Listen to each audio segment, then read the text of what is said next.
Comrades,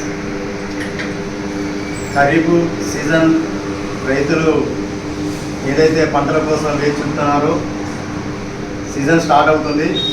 ఈ సందర్భంగా ముఖ్యంగా రైతులు వరి పత్తి సాగు చేసేటువంటి క్రమంలో అనేక మంది దళారులు నకిలీ విత్తనాలు తీసుకొని ఇలా రైతులను మోసం చేయడానికి మార్కెట్లకు అనేక కంపెనీల పేరుతో ఇలా రైతాంగం ముందుకు వస్తున్నారు.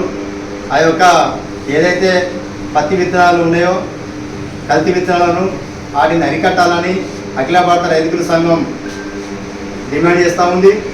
అట్లనే ఏదైతే యూరియా కానీ పత్తి విత్తనాలు పురుగుల మందులు కానీ ఏవైతే ఉన్నాయో వాటికి ధరలు అనేక పెంచుతున్నటువంటి కంపెనీలు ఇలా రైతు పండించినటువంటి ఏ పంటకైనా అరగోరి ధరలను నిర్ణయించడంలో ప్రభుత్వాలు విఫలమవుతున్నాయి.